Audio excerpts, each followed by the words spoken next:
So, hi guys! Magluluto tayo ng dried fish or tuyo sa Tagalog or bulad sa Bisaya. So, ayan guys, nagpainit na po tayo ng kawali. Ayan, maglagay na tayo ng mantika. Ayan, damihan natin ng mantika. Ayan guys, nakikita nyo ba yan? Ayan, sobrang sarap.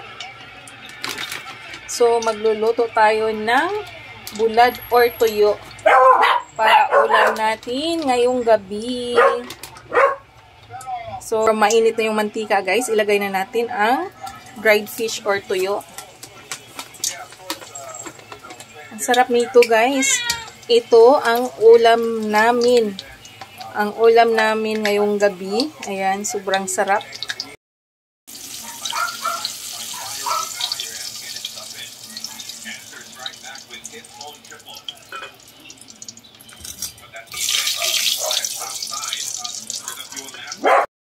Sa ating ingredients sa ating gagawing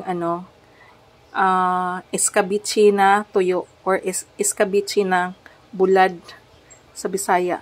So yan, garlic, onions, carrots, tomato, at saka fried tuyo.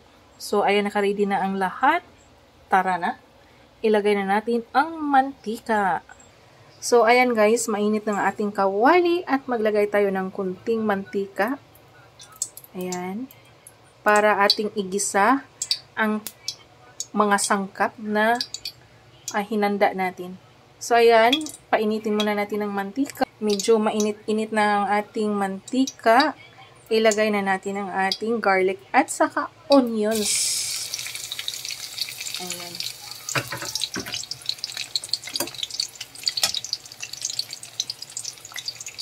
Ihalo lang natin. Ayan. Pasensya na guys. Ako lang ang naghawak ng aking camera. Ayan. Igisa lang natin ang garlic at saka onions. Ayan. Ilagay na natin ang tomato.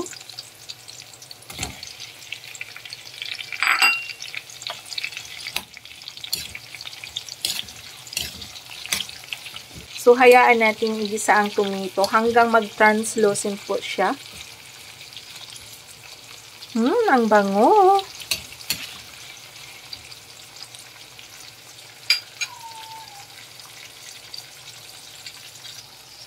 Ang gusto ko dito guys, yung lumalabas talaga yung sariling katas ng tomato. Ayan. Nakikita nyo naman. Ayan. Nakikita nyo naman ang sauce na lumalabas na yung katas ng tomato or ng kamatis. So, ito ang ating ulam ngayong dinner. Ayan, kaway-kaway sa mga nagugutom dyan.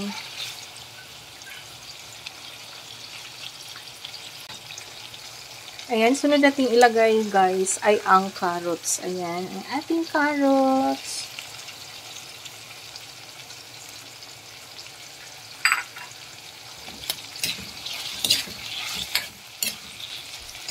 Halo-haloin lang natin. Ayan. At hayaan natin ng mga 5 minutes, guys. Haluin natin again. Ayan, nakikita nyo ba, guys? Ayan. Yung katas ng, yung katas ng kamatis. Ayan, sobrang sarap niya.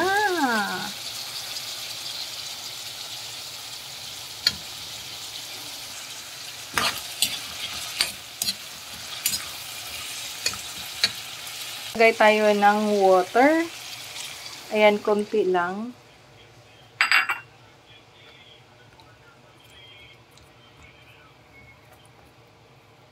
So, hayaan natin ng mga 5 minutes, guys.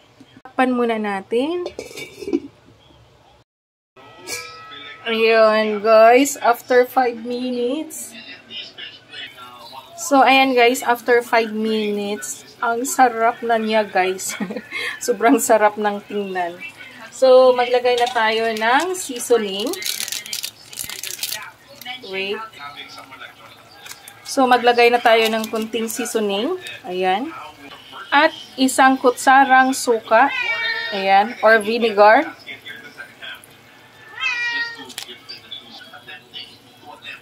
Dahil, medyo maalat na yung tuyo or dried fish. Ayan, maglagay na tayo ng brown sugar. Ayan, guys.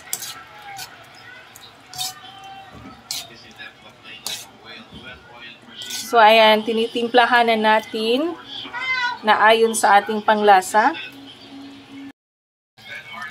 So, tikman natin.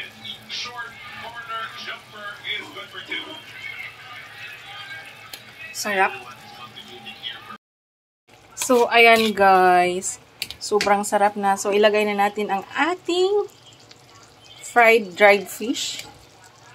Ayan. Ilublob na natin ang ating dried fish sa ginawa nating sauce. Ayan. Ilublob lang natin ang ating dried fish.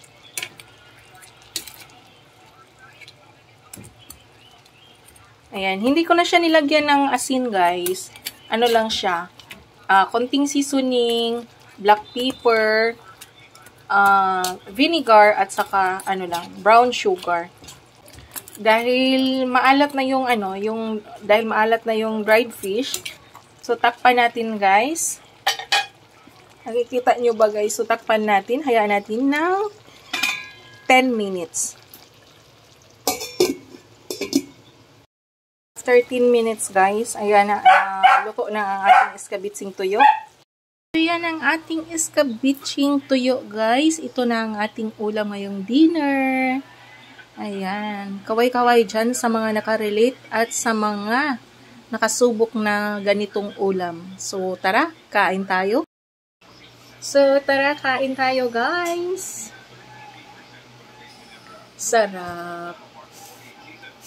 Ang sarap. Ang sarap ng ulam natin.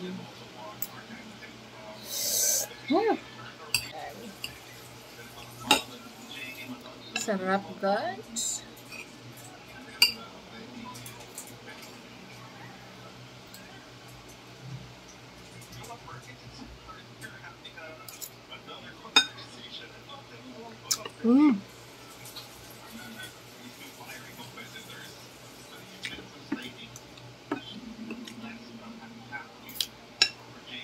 Sarap.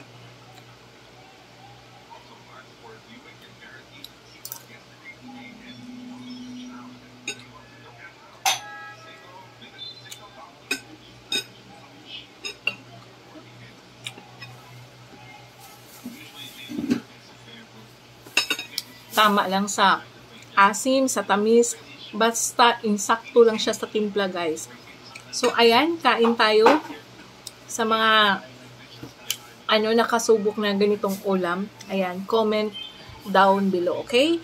So, that's all for today, guys. Thank you so much for watching. This is Tita Mayang, signing off. Bye, everyone!